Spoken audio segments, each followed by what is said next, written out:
अस्सलाम वालेकुम dear student. हम यहाँ पर एग्जाम्पल्स ऑफ इंटीग्रेशन करेंगे part 2।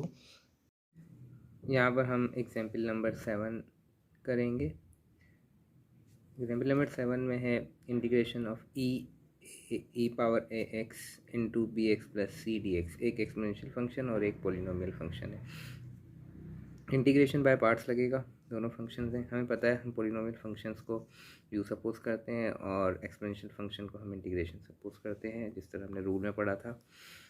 u equal to b of x plus c, derivative of u with respect to x, derivative 1, b coefficient as it is, और e की power x का coefficient क्या है, e की पावर x का integrate e की power x same. और ये बात बताई थी मैंने आपको कि जो भी x के साथ कोफिशिएंट होगा डेरिवेटिव में मल्टीप्लाई में होता है और इंटीग्रेशन में डिवाइड में होता है। ये इसको आप z सपोज करके भी कर सकते हैं, तो यही आंसर आएगा इसका। इंटीग्रेशन बाय पार्ट्स का फॉर्मूला है u v का integral minus integral of u का डेरिवेटिव और v का इंटीग्रल का होल मल्टीप्लिकेशन का इंटीग्रल होगा। इसके बाद नेक्स्ट हमारे पास दोनों टर्म्स हमने क्या किया कि जो हमने इसके डेरिवेटिव लिए हुए थे, हमने u term as it is रख दी यहाँ पर। ठीक है जी, u terms as it is आ गई आपके पास। ठीक है, साथ साथ v का इंटीग्रल आ गया, माइनस की साइन फॉर्मूले की, इंटीग्रल की साइन फॉर्मूले की, b डेरिवेटिव आ गया। ठीक है जी, और इंटीग्रल आ गया। ठीक है जी, इसके बाद हमने फॉर्मूले में सब्स्टिट्यूट किया। सब्स्टिट्यूट करने बाद सिंप्लीफाई किया, b अपॉन ए कॉमन ले लिया, e की पावर x का दोबारा इंटीग्रेट, e की पावर x अपॉन a आ गया, a से मल्टीप्लाई हुआ a स्क्वायर हो गया, first term as it is copy होती रहेगी, minus b upon a, e की power x upon a, e की power x upon a common ले लिया हमने, bx plus c minus b upon a आएगा यहाँ पर। ठीक है जी, b अपॉन a आ जाएगा। सही है, ये आपके पास आंसर हो गया। ठीक, अब नेक्स्ट क्वेश्चन है हमारे पास, क्वेश्चन नंबर 8। ये है पार्शियल फ्रैक्शन से। पार्शियल फ्रैक्शन में आपके पास क्वेश्चन गिवन है, डिवीजन में x कॉमन आ रहा है। हमने क्या किया, क्वेश्चन में x कॉमन ले लिया। पार्शियल फ्रैक्शन में x कॉमन लेने बाद हमने देखा a square minus b square का formula x minus 4 x plus 4 बना हमारे पास। इसको लिखने का तरीका पैटर्न जो है आपको मैंने बताया था पार्शियल फ्रैक्शन को, क्या है, तीनों टर्म्स लीनियर हैं, एक्स की पावर 1 एक्स की पावर 1 एक्स की पावर 1, कोई होल पावर नहीं है। तो लीनियर के लिए मैंने आपको बताया था सिंगल फैक्टर सिंगल कांस्टेंट के डिवीजन में आ जाएगा। तीनों फैक्टर कांस्टेंट के डिवीजन में आ गया। इसको लिखने का प्रोसीजर बताया था मैंने आपको। इसी तरह फिर इन तीनों का फैक्टर्स जो लिखे हैं इसका एलसीएम लेंगे। एलसीएम लेकर जो लेफ्ट हैंड साइड पर है वही एलसीएम आना है, ये बात याद रखिएगा। और इन तीनों टर्म्स को यहाँ रखेंगे तो एक्स कैंसिल, दोनों टर्म्स एज इट इज़ आ जाएंगी। ये तीनों टर्म्स को यहाँ रखेंगे, एक्स माइनस 4 वाली टर्म कैंसिल, ये दोनों टर्म्स आ जाएंगी। इसी तरह एक्स प्लस वाली टर्म 4 वाली टर्म कैंसिल, ये दोनों टर्म्स आ जाएंगी यहाँ पर। ठीक है जी, सही। एलसीएम लेंगे, याद रखिएगा एलसीएम यही आएगा जो लेफ्ट हैंड पर है। ठीक है जी, टर्म्स मल्टीप्लिकेशन में आ गई। अच्छा जी, अब यहाँ पर ये देखना है कि तीनों लीनियर फैक्टर्स हैं, सिंगल कांस्टेंट हैं। तो यहाँ पर हम सिंप्लीफाई करने के लिए दोनों को डिनोमिनेटर्स को कैंसिल आउट कर देंगे, ये वाले कैंसिल आउट हो जाएंगे। कैंसिल आउट होने बाद आपके पास जो वैल्यूज़ आएंगी वो आप देखेंगे क्या आ रही हैं आपके पास, ये टर्म्स आ गई। अब हमें क्या देखना है, from denominator factor x0 x4 x minus 4, ये 3 फैक्टर्स आ रहे हैं और कोफिशिएंट अननोन कांस्टेंट भी कितने, a b c 3 और 3 फैक्टर्स हैं। इसका मतलब हमें इसको आगे मल्टीप्लाई करने की ज़रूरत नहीं है, लीनियर जितने कोफिशिएंट हैं उतने ही फैक्टर्स आ रहे हैं। तो 1 बाय 1 एक एक वैल्यू फैक्टर से सब्स्टिट्यूट करते जाएंगे इस इक्वेशन में।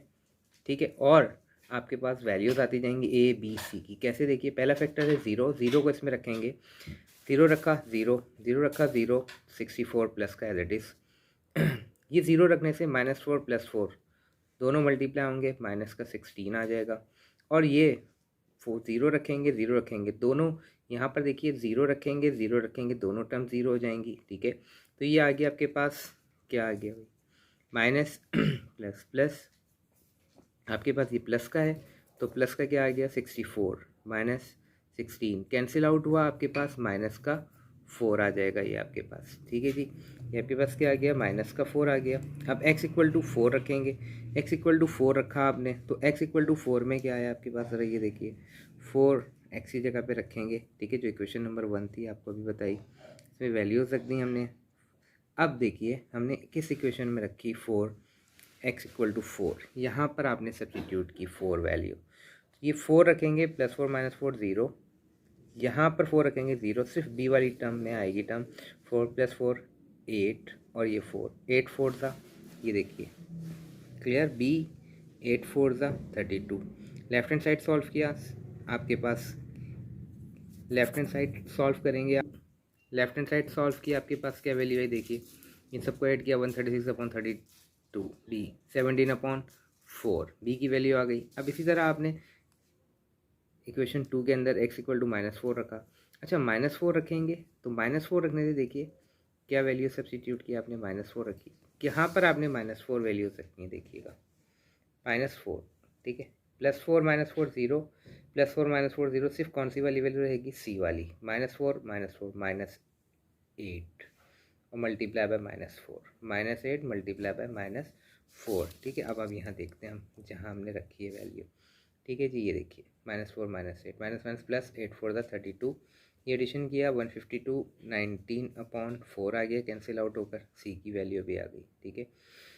Substitute a b c value, जो हमने ए बी सी वैल्यू निकाली है उसे हमें कहाँ सब्स्टिट्यूट करनी है, याद रखिए जहाँ पर हमने फैक्टर सपोज किए थे, यहाँ पर रखे थे हमने फैक्टर सपोज किए थे, ठीक है ना, ये इंटीग्रेट करना है, ठीक है, ये वाली टर्म इंटीग्रेट करनी है, ये टर्म पार्शियल फ्रैक्शन किस तरह सपोज कर रहे हैं, लीनियर फैक्टर हैं तीनों, सिंगल सिंगल कांस्टेंट सब करेंगे और इनकी वैल्यू को फाइंड करेंगे।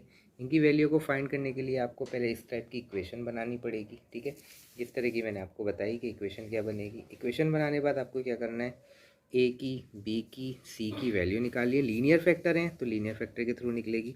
इसके बाद इन सारी वैल्यूज़ को ए बी सी की जो भी वैल्यूज़ हैं उनको हमने क्या किया, इसमें रख दिया इक्वेशन नंबर 1 में, ठीक है जी। अच्छा जी, ये अब आपके पास थोड़ा सा ये है, ये क्या था -4, ठीक है।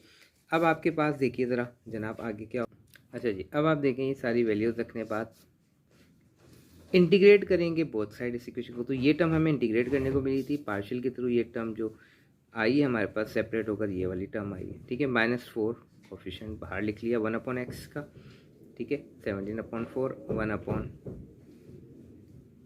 -4 17/4 19/4 1/x + 4। अच्छा जी, अब आपको क्या करना है, suppose z equal to x -4, ये x -4 को z सपोज किया आपने, तो dz इक्वल टू dx आ गया, तो 1/z का ln z, z किसके इक्वल था x -4, यही साइन यहाँ प्लस की है, प्लस की हो जाएगी, बस इतना चेंज होगा, 1/x का ln x, ठीक है जी, इसका ln x -4 19/4 ln x + 4 + c, ठीक है जी, ये इसका बाय पार्शियल फ्रैक्शन सॉल्व हो गया, पूरा आंसर आ गया। अब next question number 9 partial fraction का, ठीक है, इनडेफिनाइट मीन्स यहाँ पर कोई वैल्यू गिवन नहीं है आपको, ठीक है। अच्छा, यहाँ पर हमें देखें, यहाँ पर भी एक्स स्क्वायर कॉमन लेंगे हम, ठीक है, दो टर्म्स कम कर सकते हैं, इसके दो सॉल्यूशंस बन सकते हैं, ठीक है। एक्स कॉमन लेंगे, x² + 1 का भी बन सकता है, और अगर हम चाहें तो x² भी कॉमन ले सकते हैं, दोनों तरीके से हम कर सकते हैं इसको सॉल्व। अच्छा, जो यहाँ मैंने किया है वो x कॉमन लेके किया है, ठीक है, x कॉमन लेके किया है, 2x + 1 x × x² + 1 a/x bx + c। अच्छा, यहाँ पर आपको ये बात पता है, ये बात बताई थी कि आपको होल पावर देखनी है, ये तो लीनियर है, अंदर भी पावर 1 है, तो सिंगल ए कांस्टेंट आएगा। अच्छा, ये होल पावर क्या है इसकी, 1 है, लेकिन इस इक्वेशन की पावर क्या है, 2, तो 1 लेस पावर से कांस्टेंट की टर्म, कोफिशिएंट की टर्म स्टार्ट होगी और कहाँ तक जाएगी, कांस्टेंट तक, ठीक है जी। अगर यहाँ पावर 3 होती तो bx² + cx + d आता, ये बात आपको बताई थी, इसकी सब्स्टिट्यूशन कर ली। अब आपने इसको एलसीएम लिया, क्रॉस मल्टीप्लाई किया, जो प्रोसीजर बताया लास्ट वाले क्वेश्चन में, ठीक है, एलसीएम सेम आएगा जो यहाँ पर है, क्रॉस मल्टीप्लाई हो जाएगा, ठीक है जी। सिंप्लीफाई कर लिया, इक्वेशन नंबर 2 का नेम दे दिया इसे, ठीक है। अब आपको एक बात मैं यहाँ बता दूँ, लास्ट वाली एग्जाम्पल में जो कराया था वहाँ लीनियर फैक्टर थे, यहाँ सिंगल फैक्टर x की वैल्यू 0 है, इससे पता है हमें, यहाँ से x की वैल्यू कोई रियल नहीं आ रही, ठीक है। तो इसका मतलब है कि हमें अब आगे पैटर्न चेंज क्या करना होगा, यहाँ से देखिए ये इक्वेशन आ गई, वहाँ यहाँ पर x की लीनियर वैल्यू सब्स्टिट्यूट करके a b c की वैल्यू आ रही थी, अब यहाँ ऐसा पॉसिबल नहीं है, यहाँ हमें क्या करना पड़ेगा, पूरी टर्म्स को मल्टीप्लाई करके ऑर्डर में लिखना पड़ेगा x के, जिस तरह हमने किया दोनों, ax² a × 1 a bx multiply by x b x square, c x multiply by c x. अब एक्स स्क्वायर कॉमन लेंगे, यहाँ से आ रहा है तो a plus b plus c x plus a आ गया। लेफ्ट हैंड साइड पर ए 2x प्लस 1। अच्छा, अब इसमें से ए बी सी डी की वैल्यू, कोफिशिएंट की वैल्यूज फाइंड करने का प्रोसीजर होता है कि आप लेफ्ट और राइट साइड की वेरिएबल की पावर को, सेम पावर को कंपेयर कराते हैं। जैसे अब यहाँ देखें, यहाँ मैंने देखा एक्स स्क्वायर की में 2 अननोन्स आ रहे हैं, ए प्लस बी। सिंगल इक्वेशन में 2 अननोन्स फाइंड नहीं हो सकते क्योंकि एक्स स्क्वायर का कोफिशिएंट यहाँ ए प्लस बी है, यहाँ एक्स स्क्वायर का कोफिशिएंट नहीं है। ठीक है जी। तो अब हमें क्या करना पड़ेगा, ये देखना पड़ेगा यहाँ कांस्टेंट क्या है 1, यहाँ कांस्टेंट क्या है सिंगल ए। इसका मतलब ए कंपेयर करता सकते हैं हम, ए की वैल्यू भी निकाल सकते हैं, और अगर हम एक्स का कोफिशिएंट भी कंपेयर कराएं तो सी ए कांस्टेंट की वैल्यू फाइंड हो सकती है। हमने कहा कंपेयर कोफिशिएंट ऑफ एक्स, तो एक्स का कोफिशिएंट क्या था 2, एक्स का कोफिशिएंट था यहाँ पर सी, तो सी की वैल्यू आ गई 2। कंपेयर कांस्टेंट टर्म कराई तो ए कांस्टेंट 1 कांस्टेंट 1 की value. Compare coefficient of x square कराया तो एक्स स्क्वायर का कोफिशिएंट यहाँ पर कोई भी नहीं था, 0 था। ठीक है, और ए प्लस बी लिख दिया हमने। तो ए प्लस बी, तो हमें बी की वैल्यू निकालनी है, ए को मूव किया minus a equal to b. अच्छा, ए की वैल्यू क्या निकाली 1, यहाँ सब्सटीट्यूट करेंगे b equal to -1, substitute in equation 1। ठीक है, ये हमने क्या किया, इक्वेशन 1 में सब्सटीट्यूट किया जो मैंने आपको बताई थी। इक्वेशन 1 कौन सी है आपकी, दिस वन। ठीक है जी, ये वाली इक्वेशन 1 है। अब आपने यहाँ सब्सटीट्यूट कर लिया, ऐसे सब्सटीट्यूट करने बाद इंटीग्रेशन ऑन बोथ साइड, ये टर्म इंटीग्रेट होगी आपके पास। इंटीग्रेट होने के लिए क्या है 1/x। अब हमने ये देखा कि एक्स स्क्वायर प्लस 1 डिनोमिनेटर में है, एक्स स्क्वायर प्लस 1 का डेरिवेटिव होता है 2x, ऊपर -x प्लस 2 है, तो इसका मतलब ये सब्सटीट्यूशन से नहीं हो सकता। इसलिए हमने क्या किया, x के डिवीजन में ये टर्म अलग की, 2 के डिवीजन में ये टर्म अलग की, x के डिवीजन में सेपरेट की, 2 के डिवीजन में सेपरेट की। अब देखें इसका डेरिवेटिव है 2x, तो ऊपर x मौजूद है। मैंने कहा था कोफिशिएंट मल्टीप्लाई डिवाइड हो सकता है, तो 2 से मल्टीप्लाई और डिवाइड कर दिया, माइनस प्लस माइनस हो गया। इसका मतलब ये सब्सटीट्यूशन मेथड से ln की फॉर्म बन गई, क्योंकि इसकी होल पावर मैंने कहा था जो भी हो 1 हो और अंदर वाली टर्म का डेरिवेटिव न्यूमिनेटर में मौजूद हो तो ln की फॉर्म लग जाती है। इसका भी ln, इसका भी ln आ गया, ln x। ठीक है, 1/x का, इसका भी 2 डेरिवेटिव में यूज़ हो गया, 1/2 ln x square plus 1 plus 2। ये आपको पता है ये किसका फॉर्मूला है, टेंजेंट इन्वर्स का फॉर्मूला है, 1/x square plus 1। Tangent inverse के फॉर्मूले को मैं और थोड़ा सा डिस्क्राइब कर दूं यहाँ पर कि टेंजेंट इन्वर्स का फॉर्मूला क्या होता है, 1/x स्क्वायर प्लस ए स्क्वायर dx। ठीक है जी, तो हम इसको यहाँ पर इस तरह लिख सकते हैं 1/a tangent inverse x/a plus c। ठीक है जी, ये आप याद रख लीजिए कि 1/x स्क्वायर प्लस ए स्क्वायर। यहाँ अगर 1 है तो यहाँ आपको 1 लिखा होगा लेकिन पता नहीं चल रहा होगा क्योंकि ए की जगह पे 1 आ जाएगा। अगर यहाँ 4 होगा तो मतलब 2 का स्क्वायर 4 है, तो यहाँ 2 और यहाँ भी 2 आएगा, x/2। ठीक है जी, ये आपके पास हो गया। अब आपके पास आ जाते हैं हम जनाब, ये आपके पास डेफिनाइट इंटीग्रल्स हैं। यहाँ पर वैल्यूज़ गिवन है 0 से 4, 4x³ plus 3x square. 4x³ का आपको पता है इंटीग्रल क्या है। ठीक है, x³ का क्या है, पावर 1/8 होगी, 4 से 4 डिवाइड, 4 से 4 कैंसिल, x स्क्वायर है तो पावर 1/8 होगी, 3 डिवाइड बाई 3, 3 से 3 कैंसिल, x की पावर 4 प्लस x की पावर 3। 4 से 0 डेफिनाइट वैल्यूज़ दी हुई है। पहले आप इस पूरी टर्म में 4 सब्सटीट्यूट करेंगे, ठीक है जी, x की जगह पे, x की प्लेस पर, फिर माइनस की साइन, फिर 0 रखेंगे, दोनों पूरी टर्म में 0 रखा, 0, 4 की पावर 4 256 प्लस 4 की पावर 3 64, दोनों को ऐड किया 320। इसी तरह नेक्स्ट एग्जाम्पल आपके पास है, फाइंड द इंटीग्रल आपके पास है 1 से 0 2x e की पावर x स्क्वायर dx। आपको पता है e की पावर में जो भी है उसका साथ में क्या होना चाहिए, डेरिवेटिव। x स्क्वायर का डेरिवेटिव क्या है 2x। ठीक है, डेफिनाइट है 0 से 1।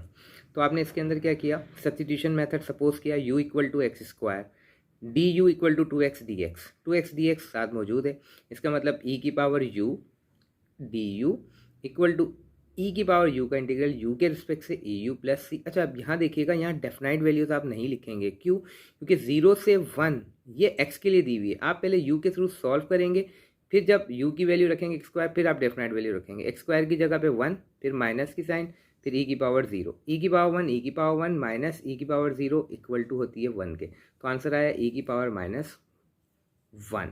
ठीक है जी, ये अब देख लीजिए, 1 रखा, e की पावर 1 का स्क्वायर 1 माइनस e की पावर 0। ठीक है, डेफिनाइट वैल्यूज़ में यही आप फाइंड कर, जैसे आपको पता है f of b minus f of a definite में होता है। Thank you.